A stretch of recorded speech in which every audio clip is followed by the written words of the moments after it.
Assalamualaikum warahmatullahi wabarakatuh. Waalaikumsalam warahmatullahi wabarakatuh. Selamat pagi anak-anak, gimana kabarnya? Alhamdulillah baik Pak. Alhamdulillah baik.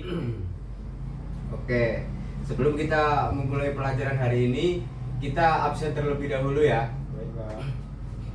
Fahri, Hadir Pak. Bagas, Ya Pak. Novanto, Hadir Pak. Doni, Hadir. Saifullah. Hadir. Oke, hadir semua ya di sini ya. Alhamdulillah hadir Pak. Oke, sebelum ke pelajaran hari ini, perkenalkan nama saya Lutfi Slamuddin ya, guru baru mengajar ya. Di sini belum ada yang kenal ya? Belum Pak. Belum Pak. Oke. Saya Lutfi Slamuddin. Umur 25. Segitu. Asal dari Kebumen ya. Asal saya Giri Tirto. Di sini ada yang dari Giri Tirto? Saya Pak. Oh, Giri Tirtonya mana? Sebelah kanan dari gedung lo Pak. Oh, iya itu dekat rumah saya di Bandingan, tahu nggak? Tahu Pak? Oh ya. Tapi saya nggak kenal mukamu. Iya Pak. Saya juga baru kenal Pak. Di sini saya lulusan dari salah satu universitas di daerah Jakarta ya, Universitas Indraprasta di daerah Jakarta Timur ya. Ambil jurusan apa Pak kalau boleh tahu? Oh, kebetulan saya ambil jurusan pendidikan ekonomi. Oh, ekonomi ya Pak. Iya. Siapa? Kan tadi saya sudah absen ya, tapi belum terlalu kenal kalian ya. Bisa kalian perkenalkan diri kalian masing-masing nggak? Boleh Pak. Oh ya. Dari ini yang depan tadi namanya siapa? Fahri Pak. Oh ya, boleh silakan. Saya Pak Fahri. Saya namanya Fahri. Umur 22 tahun. Asal Giri Tirto. Hobi saya suka memancing sama main gitar Pak. Oh ya, bagus. Terus sebelahnya itu siapa? Saya Pak, Bagas Pak. Oh ya, Bagas. Saya berasal dari Cipoko. Umur saya 17 tahun. Hobi saya memasak Pak. Oh ya. Terus yang itu belakang? Saya Pak. Ya. Nama saya Novanto. Hobi saya saat ini main bola Pak. Dan saya itu baru di Kebumen, jadi saya lahirnya di Pemalang Pak. Ya bagus. Itu kebetulan sama Mas hobinya. Itu kebetulan sama Mas hobinya sama saya, Mas. Oh, Bapak suka main bola juga? Iya. Di mana Pak kalau boleh tahu Pak? Biasa main di gor sini Kebumen, biasanya main futsal, Mas. Oh, kalau saya lapangan gede sih Pak. Hmm, Nggak pernah ketemu kita ya. belum. Tapi di sini kan ada ekstrakurikulernya ya. Loh, malah saya nggak tahu Pak. Oh, belum tahu ya kan? Iya. Kalau hobinya main itu bisa daftar, Mas. Oh iya, baik Pak. Nanti saya coba daftar. Oh iya, siap. Terus. Sebelum kita belajar, kalian tahu Bapak ini guru apa? EPS Pak. Oh ya, bagus. Oke, hari ini kita akan belajar tentang geografi ya. Iya Pak. Baik Pak. Geografi adalah penerapan konsep pembangunan wilayah dan tata ruang, tapi sebelumnya Bapak ingin selalu Bapak ingin tahu dulu siapa di antara kalian yang suka belajar lewat visual seperti melihat gambar atau video di diagram? Saya Pak. Oh ya, bagus. Itu namanya gaya belajar visual ya. Betul Pak.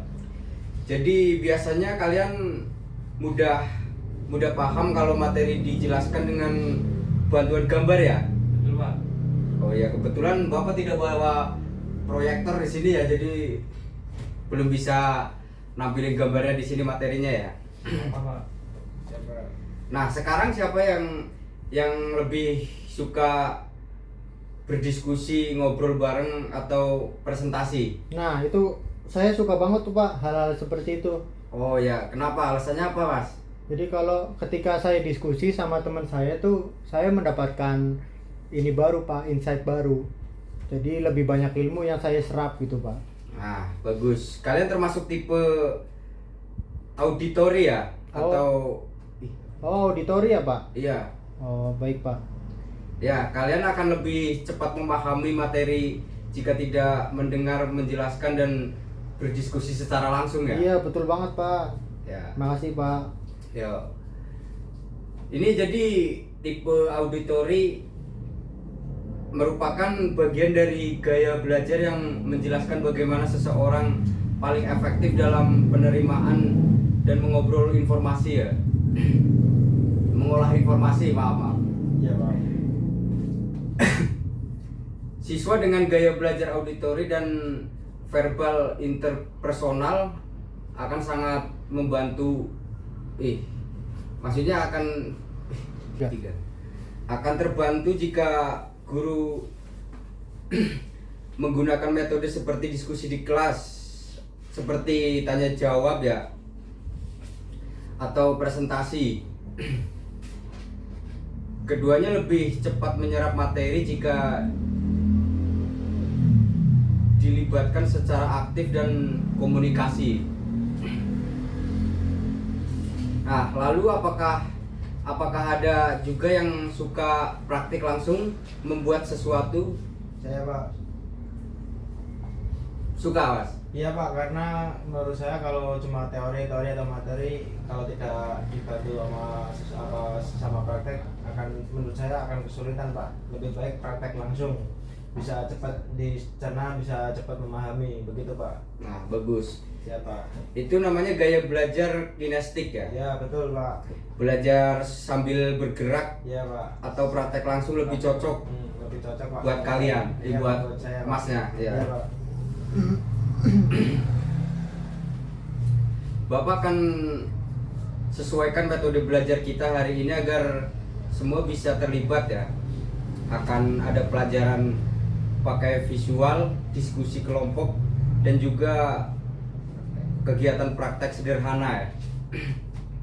Supaya lebih gaya belajar kita lebih aktif ya, dan kalian lebih mudah memahami materinya. Skip di situ. Tiga. Anak-anak, sebelumnya kita mulai pelajaran hari ini, Bapak ingin mengingatkan satu hal penting. Setiap hari kalian itu istimewa. Terima kasih Pak. Maksudnya gimana Pak? Ya, istimewa karena masing-masing punya keunikan, kekuatan dan cara belajar yang berbeda ya. Oh, kayak saya auditori, terus Fahri visual, sama Bagas kinestetik gitu ya Pak? Nah, ya betul sekali Mas Doni. Jadi jangan pernah merasa rendah diri ya, karena kamu belum cepat memahami setiap pelajaran yang kita pelajari di kelas ya. Jadi belajar itu bukan perlombaan yang siapa cepat dia dapat ya, tapi tentang siapa yang paling konsisten dalam belajar ya. Untuk terus mencoba dan tidak mudah menyerah. Tidak ada yang benar-benar pintar sejak awal, dan itu semua harus dimulai dari belajar dan tidak pengetahuan kalian dari awal ya. Yang ada halnya siapa yang... Nah, anak-anak coba perhatikan peta yang ada di wilayah ini. Ini adalah pembangunan nasional yang menunjukkan konsentrasi pembangunan wilayah di Indonesia ya. Lihat wilayah Pulau Jawa, khususnya Jakarta, Bandung, Surabaya, warnanya cenderung lebih terang. Itu artinya pembangunan di kawasan itu sangat padat ya, dan berpusat dibandingkan dengan wilayah seperti Maluku, Kalimantan, Papua. Itu karena wilayah tersebut belum maju pembangunannya ya, jadi kayak masih asri, hutan-hutan kayak gitu ya. Jadi warnanya lebih redup karena pembangunannya kurang.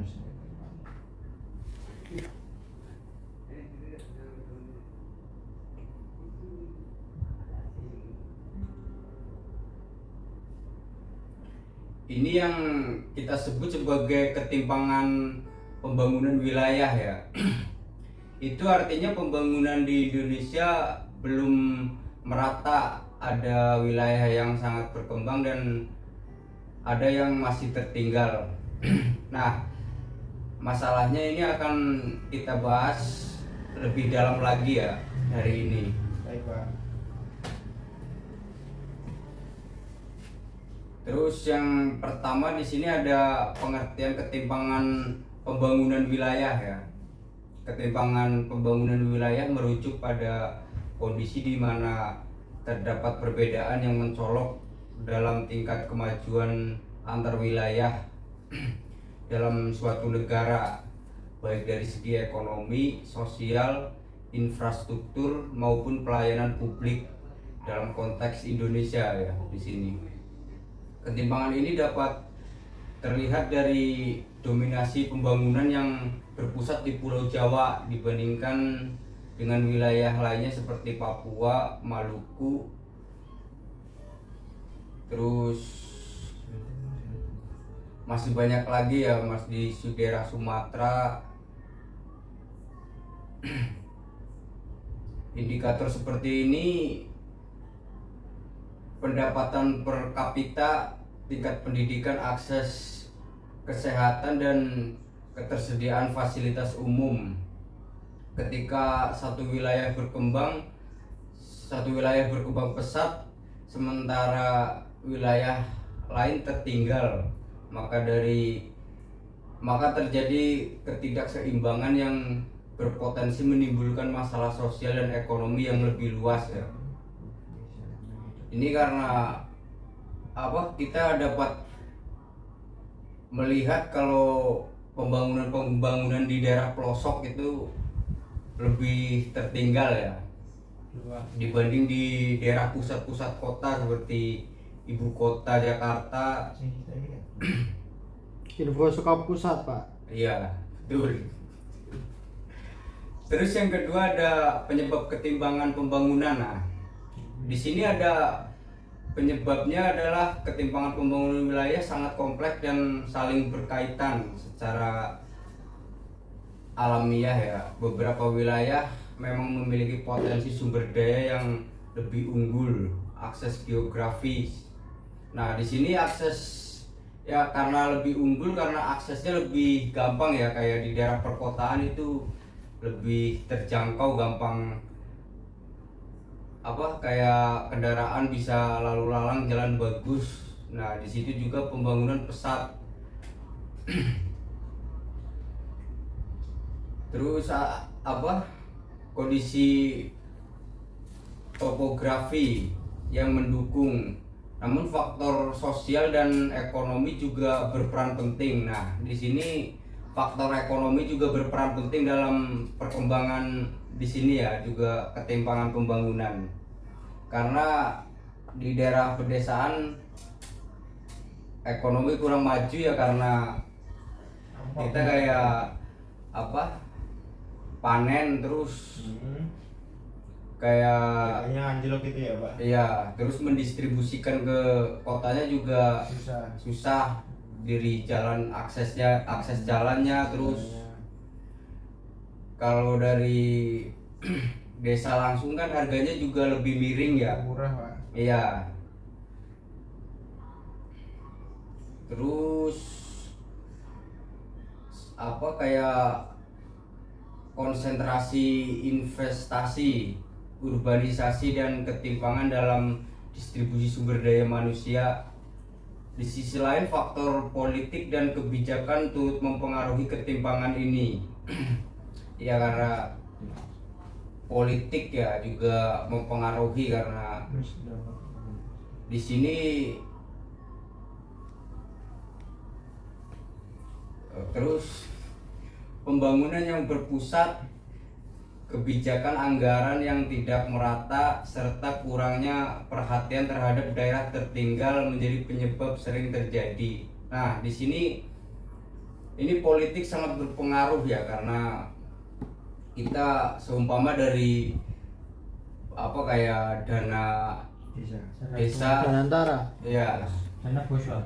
Dana desa lebih yang dari pusat seumpama kayak 3 miliar atau 1 miliar terus turun sampai ke desa-desa itu nggak nyampe segitu karena banyak potongan ya. Mengingat Korupsi kan sih Pak? ya itu mengingat negara kita kasus korupsi yang paling terbesar ya. Betul. Itu menjadi penyebab salah satunya ketimpangan pembangunan juga ya. Selain itu minimnya infrastruktur dasar seperti jalan dan listrik dan jaringan telekomunikasi di beberapa wilayah semakin mempengaruhi kesenjangan antara daerah. Nah, di sini infrastruktur juga mempengaruhi seperti sinyal listrik. Kan kalau yang di daerah pelosok-pelosok itu susah sekali sinyal biasanya ya. Asli. Betul Pak. Sistem. Bukan. Apa?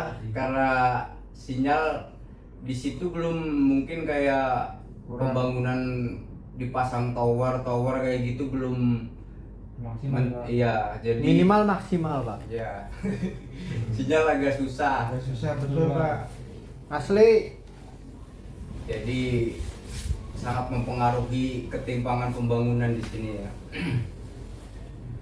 Terus yang ketiga ada dampak ketimpangan pembangunan. Nah, di sini dampaknya adalah ketimpangan pembangunan wilayah membawa dampak multidimensional yang dapat dirasakan dalam jangka pendek maupun panjang.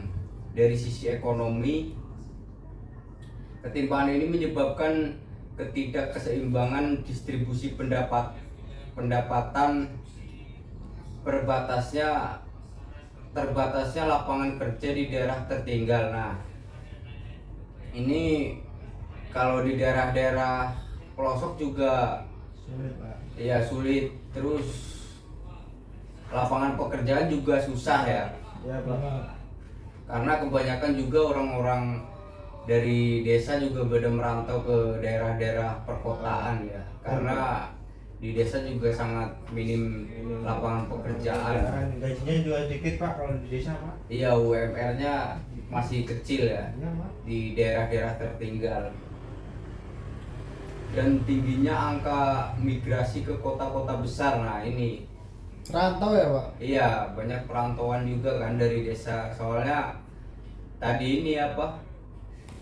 Nggak ada kerjaan Pak di Ah, desa. iya. Lapangan pekerjaannya susah Pak. Secara sosial hal ini bisa menimbulkan kecemburuan sosial ya, ketidakpuasan, bahkan konflik horizontal antara kelompok masyarakat. Nah, di sini banyak ketimpangan juga dapat memperburuk kondisi lingkungan, terutama ketika pembangunan dan padat tidak diiringi dengan pengelolaan ruang yang bijak. Nah, di sini kalau di daerah perkotaan itu pembangunan yang padat, contohnya di Jakarta gitu ya, tapi kurang bijak dalam mengelola ruang Akses Pak. iya Jalan. ya kayak sempit gitu, jadi kelihatannya sumpek ya kalau di Jakarta Asli, gitu ya. Pak. Betul Pak, asli. Itu Pak Enak. banyak debu-debu terus apa itu banyak polusi Pak. ya Pak. Iya. Polusi. Nah, terus ketimpangan bisa menciptakan ketidakadilan akses terhadap pelayanan publik seperti pendidikan dan kesehatan yang semestinya menjadi baik seluruh warga negara. Nah, di sini juga masalah pendidikan juga dan kesehatan juga sangat berpengaruh ya, karena Pengaruh, Pak. letak geografis ya. Betul Pak. Kalau di kampung itu jauh-jauh Pak. Nah, iya itu benar, karena kayak terutama di pelosok-pelosok kayak daerah Papua tuh ya kan, banyak sekali tuh. Kayak kita mengaksesnya aja harus pakai helikopter kayak gitu kan, terus biayanya juga sangat tidak murah kan. Terus pendidikan juga kurang maju ya karena pembangunan Ya karena faktor jalan itu susah mengakses jalan ya, jadi pembangunannya sangat lambat ya. Asli. Betul. Terus faktor pemerintahan juga sangat berpengaruh Itu ya dia di Pak, sini. bikin pengaruh Pak. Di korupsi. Ya, tuh. Jadi, Pak. hmm. Betul. Terus yang selanjutnya yang keempat ya, strategi mengatasi ketimpangan ya. Di sini untuk mengatasi ketimpangan pembangunan wilayah dibutuhkan strategi yang menyeluruh dari berkelanjutan pemerintah dapat mendorong pemerataan pembangunan melalui penguatan infrastruktur di daerah tertinggal. Nah, di sini untuk strategi mengatasi ketimpangan tersebut pemerintah harus merata ya, maksudnya kayak dana desa jangan dikorupsi, terus Betul Pak, setuju Pak. pembangunan harus Rata. iya di desa-desa itu, terutama yang susah-susah dulu jalan ya kayak Susah-susahnya dulu Pak. ya. Bersenang-senang kemudian. Nah, itu dia. Itu dia. Karena apa ya, kayak di desa-desa tertinggal tuh pembangunannya sangat lambat ya. Tadi ada yang dari Giri Tirto ini. Iya. Ada, Siapa? Pak. Saya Pak. Adalah Fahri, Pak. Hari Pak. Nah, di situ jalan-jalannya sangat apa? Gimana kondisi jalannya di situ? Oh, jalannya parah Pak, rusak parah Pak. Nah, di situ Di situ. Di situ Pak. Di situ Pak. Pak. di situ apa strategi juga apa untuk mengatasi strategi tersebut kita harus kayak pemerintah daerah setempat seperti lurah kayak gitu Kades. harus iya kades Harus mikir ya, Pak? Iya harus bijak, terus pembangunan juga harus merata. Berapa? Maaf ya. Berapa? Santai Pak, santai Pak.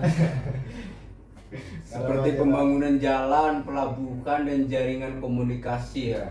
Ya, betul itu Pak. Itu untuk mengatasi Timpangan. ya mengatasi ketimpangan tersebut harus Bagi data. meratakan pembangunan di daerah tersebut ya, maksudnya kayak harus merata gitu, jangan pilih-pilih mentang-mentang desanya dari situ lurahnya dari situ yang dibangun desa itu terus kayak gitu ya, Desa harus lain merata jadi desa-desa dipikirkan, lain Pak. juga butuh kan. Iya, Betul, Pak. Pak. Dipikirkan itu Pak. Hidup. Hidup Jokowi Pak. Hidup.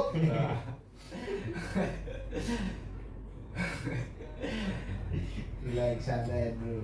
Desentralisasi juga penting agar pemerintah daerah memiliki kewenangan yang lebih besar dalam mengatur pembangunan sesuai kebutuhan lokal ya. Selain itu diperlukan upaya untuk mengembangkan pusat-pusat pertumbuhan baru di luar Jawa guna mengurangi beban wilayah yang terlalu padat. Nah, di sini juga perantauan juga sangat penting, maksudnya tadi maaf.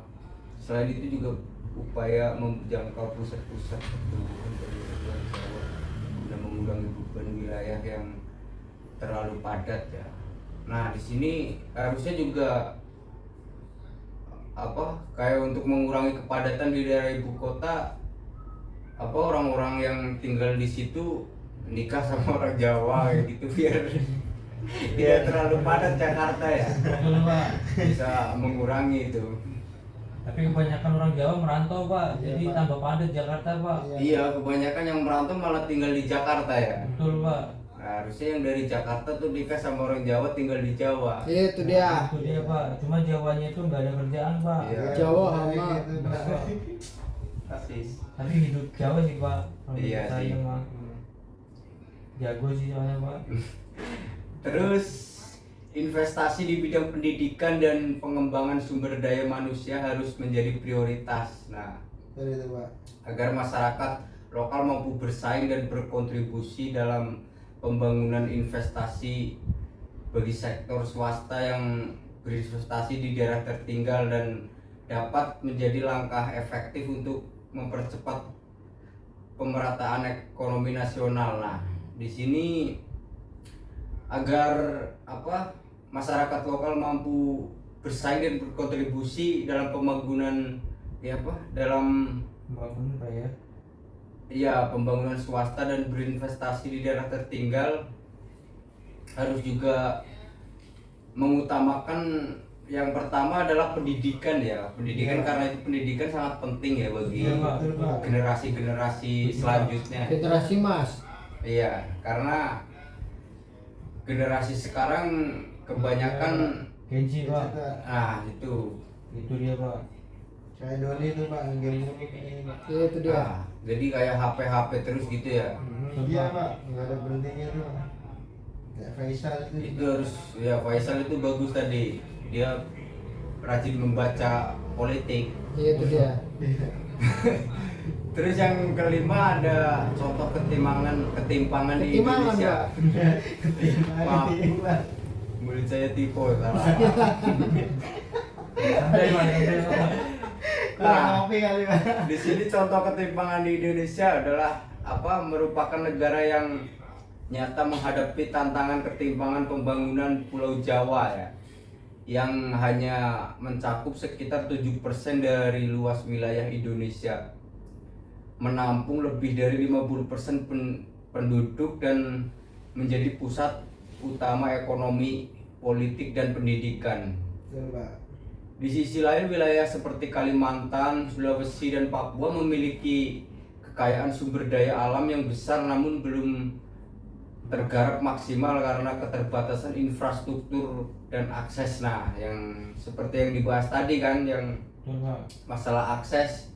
Nah, di sini kebanyakan malah daerah-daerah yang tertinggal seperti Kalimantan, pelosok kayak gitu malah sumber emas dari sumber kekayaan alam dari Indonesia sebenarnya ya. Iya Pak. betul. Tapi malah pemerintahannya Bang Josh.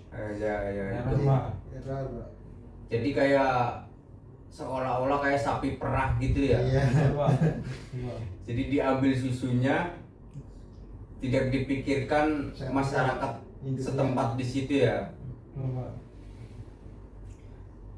Terus ketimpangan ini juga tampak jelas antara daerah urban seperti Jakarta, Surabaya, dan Bandung dengan daerah-daerah rural yang masih kekurangan fasilitas dasar. Kasus seperti lambatnya pembangunan di Papua, rendahnya akses air bersih di NTT, atau terbatasnya jaringan transportasi di Maluku menunjukkan ketimpangan tata ruang yang adil dan Makmur Pak.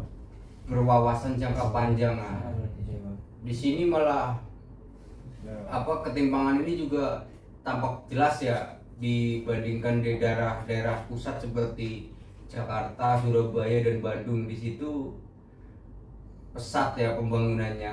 Cuman masalahnya juga ada tetap, kayak banjir. Contoh di Bekasi tuh.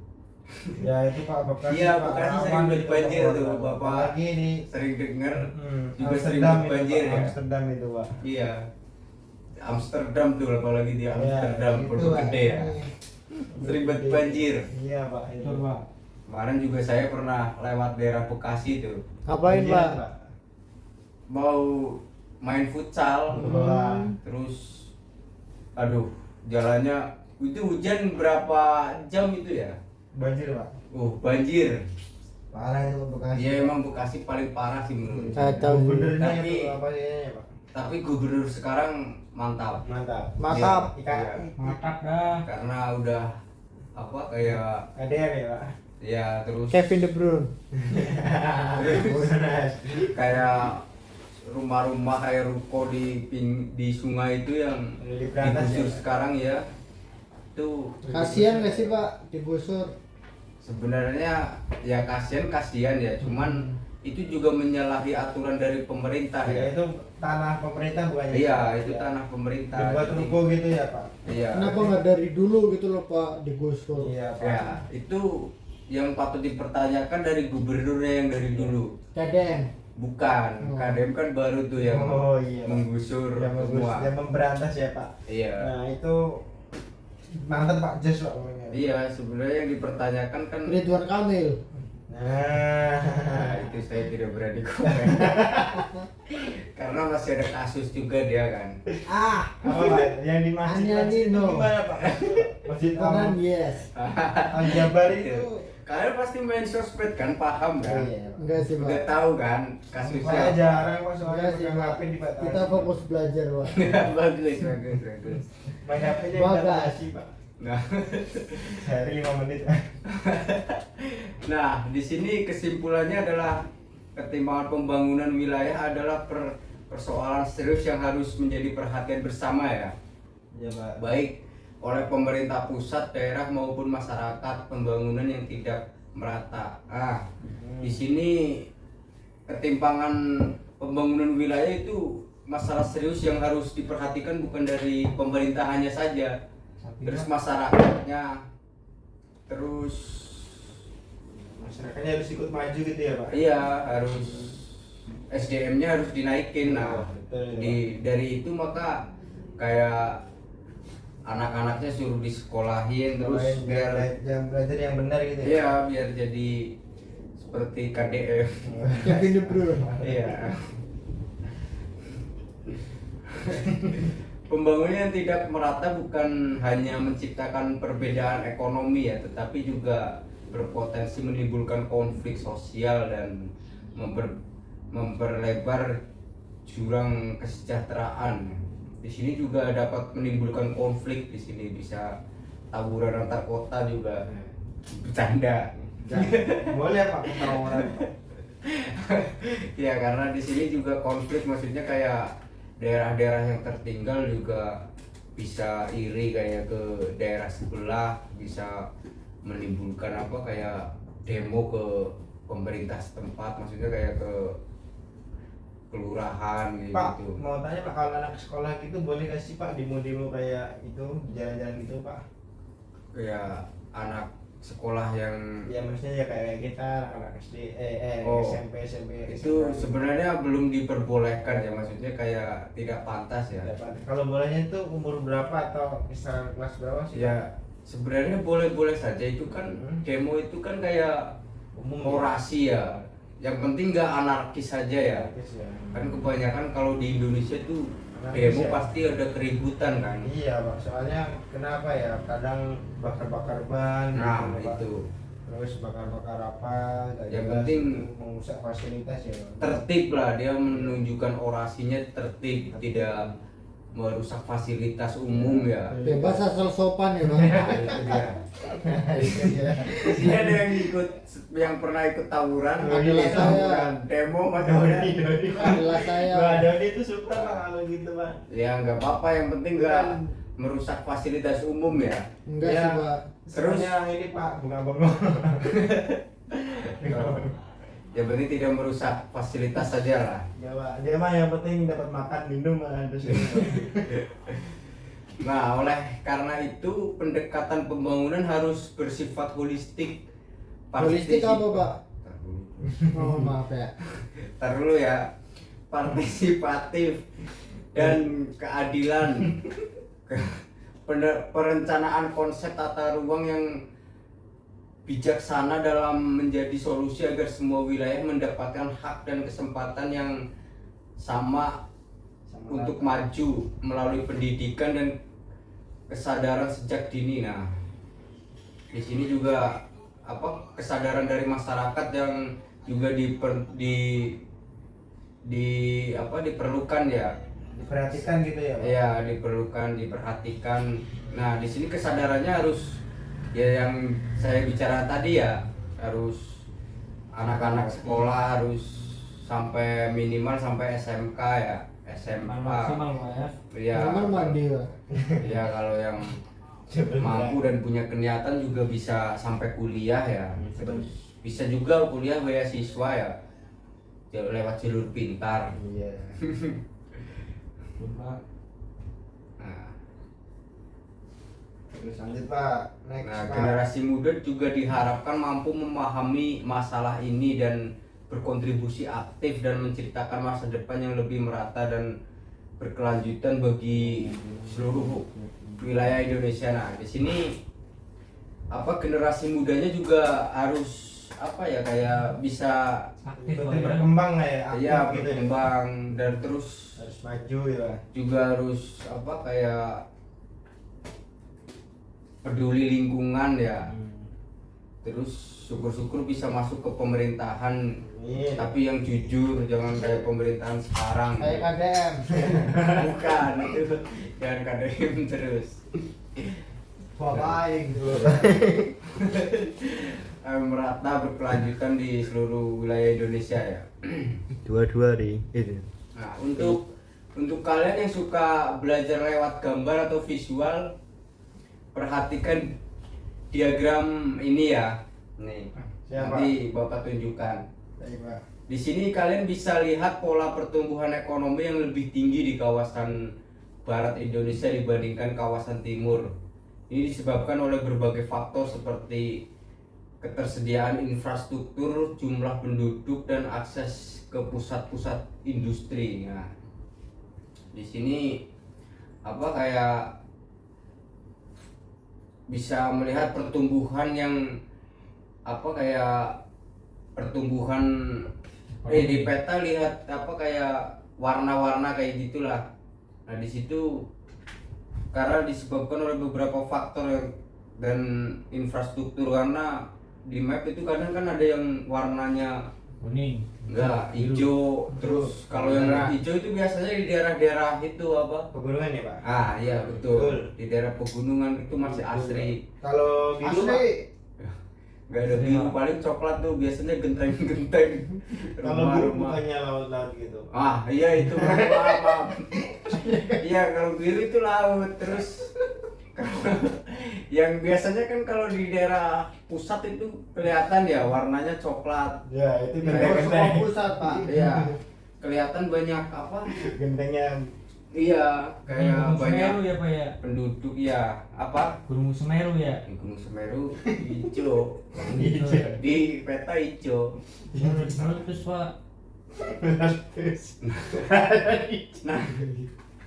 Oke, lanjut ya. Oke siapa? Sekarang Bapak ingin kalian mencatat 3 konsep Oh, siap. utama dalam pembangunan wilayah ya. boleh, Pak. Untuk Pak. dicatat kalian ya. Udah. Yang pertama, Yang Pak. pertama ada pertumbuhan, di pusat pertumbuhan. Pusat pertumbuhan ya, Pak. Iya, wilayah yang menjadi titik tolak pembangunan ekonomi dan nasional. Siap. Dah. Yang kedua, Pak. Terus yang kedua kawasan tertinggal. Kawasan tertinggal. Wilayah yang pertumbuhannya jauh lebih lambat ya. Lambat. Ya, seperti yang Bapak tadi ceritain kan, maksudnya yang Bapak jelasin di atas. Siapa? Wilayah Next, tertinggal. ketiga, Pak. Di pojok tangan di atas, Pak. Iya. Terus yang terakhir ada tata ruang. Kita ruang. Bagaimana ruang diatur untuk mendukung pembangunan yang berkelanjutan. Bagaimana, Pak? Bagaimana ruang diatur untuk mendukung pembangunan untuk yang berkelanjutan. Yang berkelanjutan. Sudah. Siapa? Sudah, Pak. Nah, Terus, terus selanjutnya kalian nanti akan Bapak bagi menjadi beberapa kelompok ya. Jadi Boleh, Pak. di sini dibagi menjadi beberapa kelompok kecil karena mahasiswanya juga ya mahasiswa muridnya juga kecil ya sedikit ya. Betul Pak. Kalau Doni sih gede tuh kelihatannya. Dia gede dia. Karena kecil, masing-masing kelompok akan membuat maket atau diagram Maket, 3 Pak. dimensi. Iya. Yang menunjukkan zonasi pembangunan di wilayah Indonesia. Misalnya kelompok 1 fokus ke Sumatera Utara. Nah, terus kelompok 2 di Kalimantan Timur. 3 kelompok dan aja, Pak. seterusnya ya, karena di sini sangat banyak. enggak mahasiswanya juga ada berapa di sini yang masuk? Ada Ada 4 Pak. kok 4 ini, Mas, tambah 10. Kan kita dibagi 3 Empat yang kelompok. Berarti 3 orang, Mas. Nah, ya 3 orang berarti ya 9. Yang 1 orang ikut lah, yang Iya. naik bank lah. Iya. Terima jadi. Iya, bagus itu. Bukan bagas, Pak. Bagas itu. Kalian bisa gunakan kardus bekas atau terus warna benang dan kertas ya. Jangan lupa tambahkan keterangan seperti wilayah pusat pertumbuhan, kawasan Semua industri. pusat, Pak. Iya. Kita ke pusat terus dia. Aslinya orang mana, Mas? Saya Jawa, Pak. Oh, Jawa. Jawa. Siapa, Terus Pak? kawasan industri, zona konservasi dan pemukiman kegiatan ini akan membantu kalian benar-benar memahami tata Surya, Pak. ruang Asli Pak. bukan hanya menghafalnya. Jadi kalian bisa apa? Tidak menghafalnya langsung tapi langsung praktek membuat apa kayak maket atau diagram 3 dimensi. Jadi kalian bisa langsung praktek bikin langsung jadi lebih paham ya. Tidak hanya menghafal. Kalau menghafal saya yakin juga kalian habis dari sini Lupa Pak. iya. Pak. Saya udah sering tanya si Doni tuh. Sering lupa. Ya, yang di Iya. Jadi tukang lupa. Dia emang keluarga itu udah lupa Pak. jadi Arab dimaklumin ya. Iya. Arab, Pak. Arab ya. Arab. Ya. Berapa menit itu ya? 28. Next. AA28. Kalian bisa menggunakan kardus bekas ya tadi ya. benar. Iya, siap Pak. Terus ada lagi Pak, deadline pengumpulannya terakhir kapan Pak? Oh iya, itu bagian pengumpulannya mungkin minggu depan ya. Cukup nggak waktunya kalau buat minggu depan? Maksudnya buat ngerjain ini cukup nggak? Cukup sih, Pak. Pak. Terlalu gampang Pak. Oh iya betul. Gampang kata Mas Doni Pak. Nah kalau Ya Pak, cukup, kalau gambar penggambar jagonya itu Pak. Itu dia. berarti minggu depan bisa ya. Bisa Pak. Iya. Besok kita lihat ya, kita nilai. Siap, Pak. Yang paling bagus dikasih hadiah Pak. Iya, Apa tuh, nanti hadiah nilai. Kirain dia ditraktir makan atau dijajanin gitu Pak. Itu si Dodi tadi yang bapaknya dari Amsterdam tuh. Bisa, Ya, Pak. Pak. Minta traktir, bisa minta traktir sama si Doni. Tah. Sama si Faisal, mana Faisal? Saya ke toilet Pak. Wah, dia wek mulu. Banyakan makan rujak katanya. Iya, dan bagi kalian yang lebih suka belajar dengan mendengarkan dan berdiskusi, nanti akan ada sesi presentasi antar kelompok ya. Oh, siap Pak. Kalian akan menjelaskan isi maket atau peta kalian kepada teman-teman dan saling tanya jawab. Jawab itu Pak. Iya. Kalau misalnya nggak tahu ini daerah mana gitu ya Pak. Nah, iya. Tuh, Jadi Paham.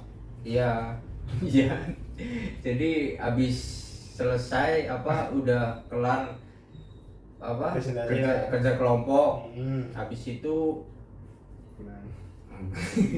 enggak, maksudnya presentasi di depan Oh, nanti. iya Pak.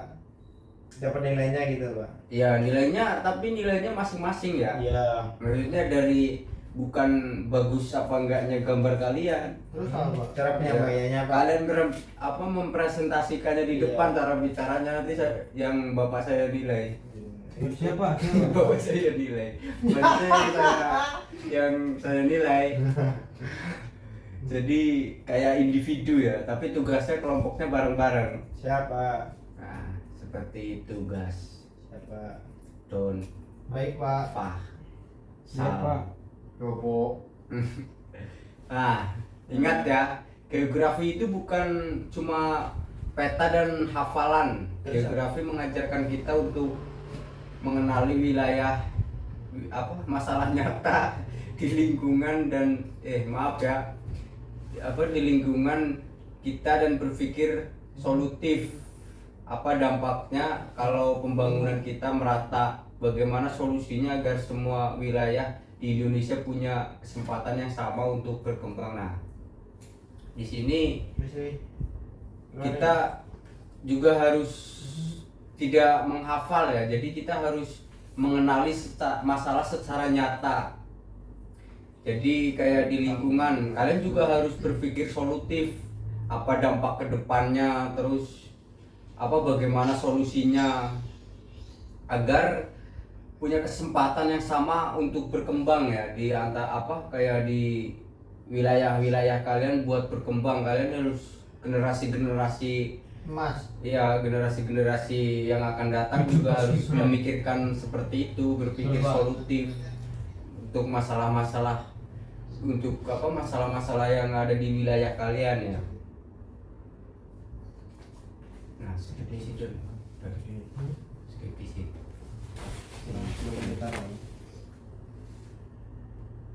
Berapa menit tuh? Belajar secara kolaboratif ya.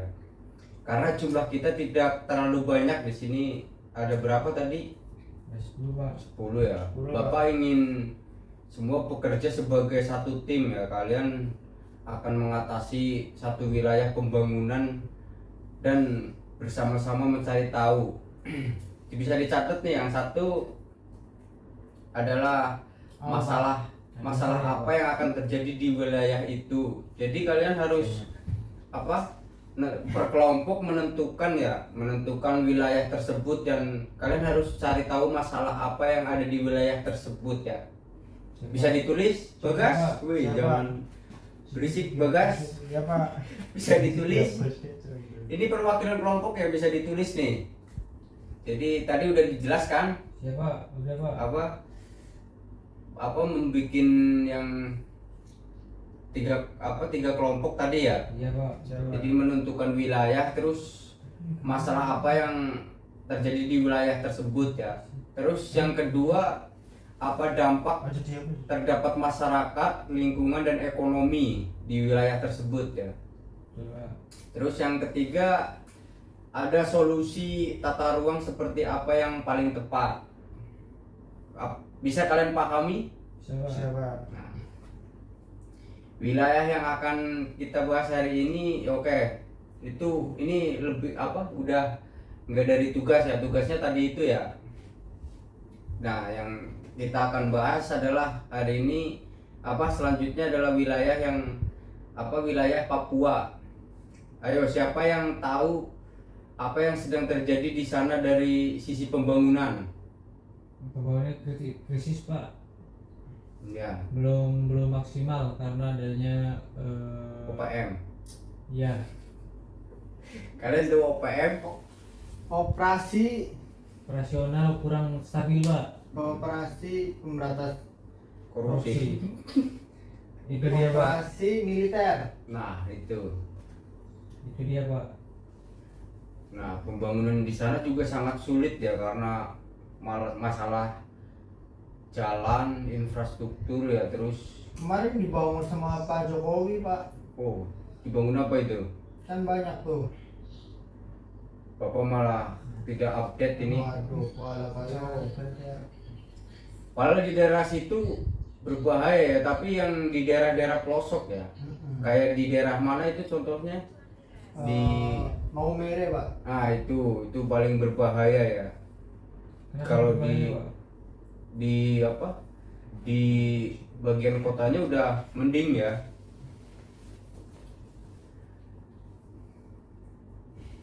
Coba kalian bahas seperti lebih lanjut ya. Bapak beri waktu. Coba kalian bahas lebih lanjut ya. Bapak beri waktu 15 menit untuk berdiskusi kelas. Boleh.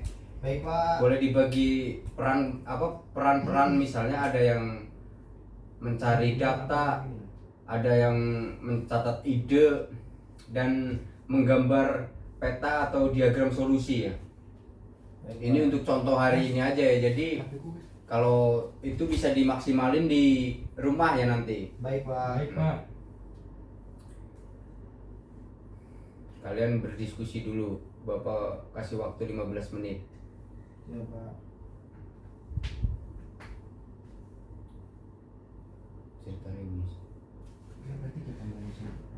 Kalian saling mendengar, tapi coba jangan hanya fokus ke ekonomi ya. Misalnya bagaimana dengan nasib masyarakat adat atau pembangunan terlalu masif ya.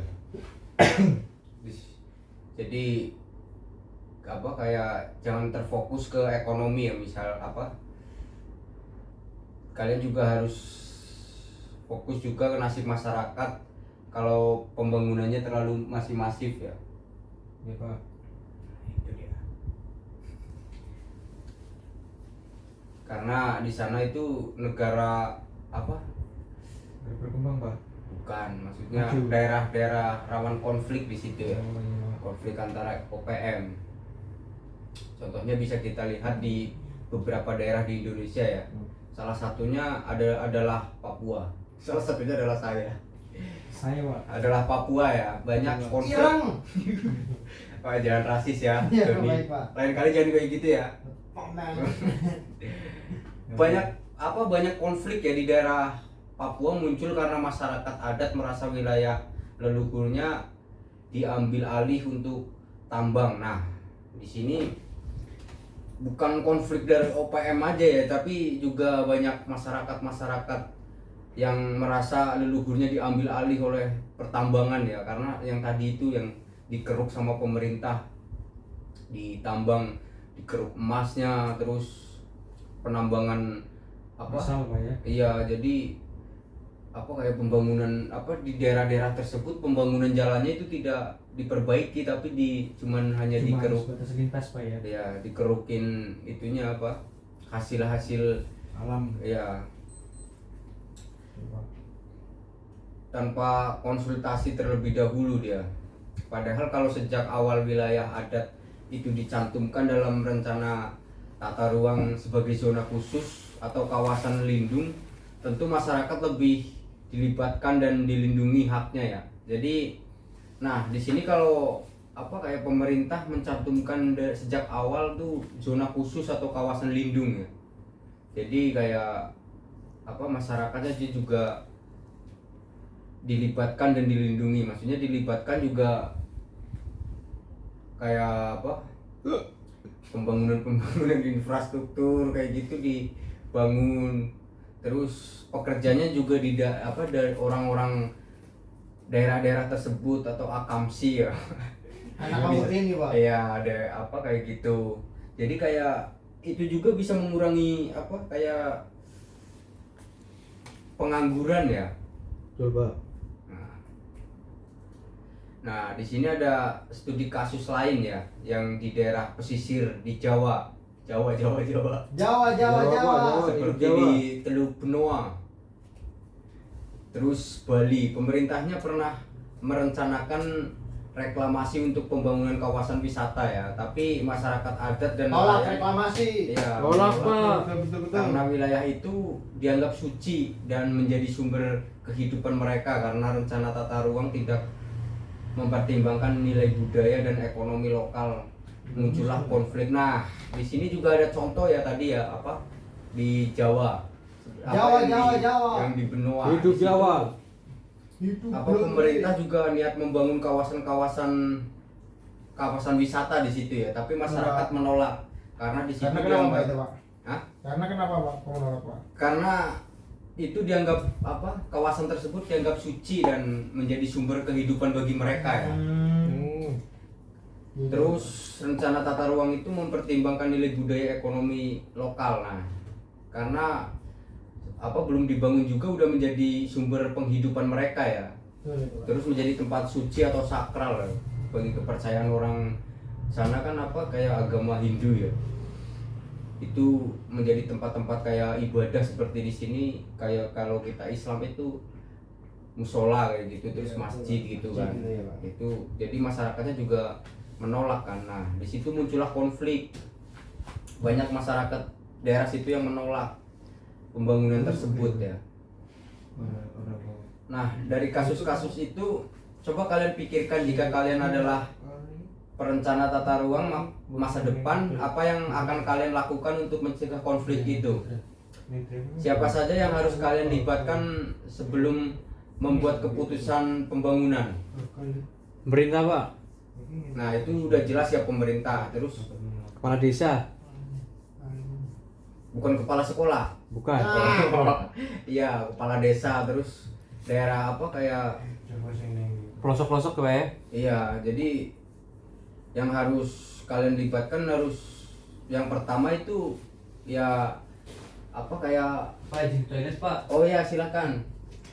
Jadi yang harus dilibatkan itu terlebih dahulu adalah orang-orang di daerah situ, terutama masyarakatnya yang tinggal di daerah situ. Terus kayak kepala desa di daerah situ, agar meminimalisir munculnya konflik. Jadi bisa mencegah lah. Syukur-syukur bisa mencegah. Jadi kayak kita bisa berunding sama masyarakat setempat agar tidak muncullah konflik ya.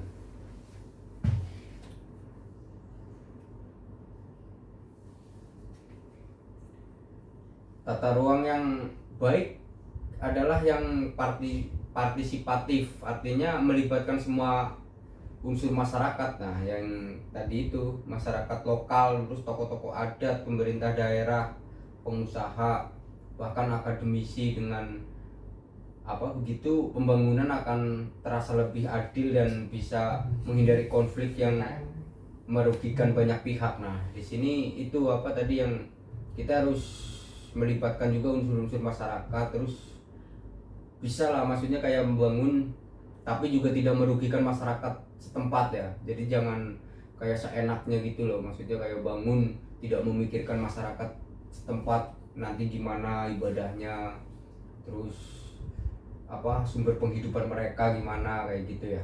Betul, Pak. Jadi anak-anak, hari ini kalian belajar bahwa pembangunan tidak cukup hanya memikirkan ekonomi dan fisik ya.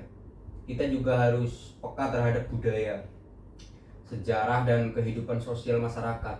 Tata ruang yang adil akan menciptakan harmoni antara manusia dan lingkungannya. Dan kalian sebagai generasi muda harus mulai belajar jadi bagaimana dari solusi, bukan hanya menonton dan konflik yang terus berulang. Nah, di sini kalian sebagai generasi emas Cemas. generasi selanjutnya juga harus peka ya. Pak. Maksudnya kalian harus mulai belajar tentang bagaimana dari solusi, bukan hanya menonton konflik. Jadi kayak kalian hanya melihat sepintas ya, maksudnya kayak di berita-berita, terus apalagi kalau di daerah lingkungan kalian di sini kan, kalian harus ambil andil di situ. Dengan cara kalian harus belajar, terus kalian lawan pemerintah, Betul, Pak. Harus, Pak. lengserkan pemerintahan. Betul, Pak. Hapuskan Nah. korupsi, Pak. Iya, hapuskan semua pemerintahan yang korupsi. Ya, betul itu, Pak. Nah, sekarang coba pikirkan bagaimana tata ruang bisa membantu mencegah konflik seperti itu. Gimana, Pak? Bagaimana tata ruang bisa membantu mencegah konflik seperti itu tadi yang dijelaskan di atas. Ya, karena dengan adanya tata ruang ya, Pak, itu menyebabkan perekonomian di sebuah daerah itu lancar, Pak. Yang mana dari perekonomian yang lancar timbullah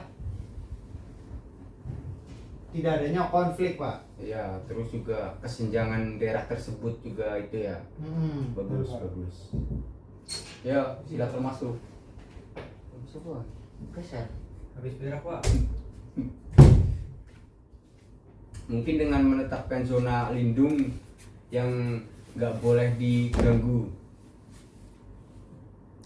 Gugat, Pak.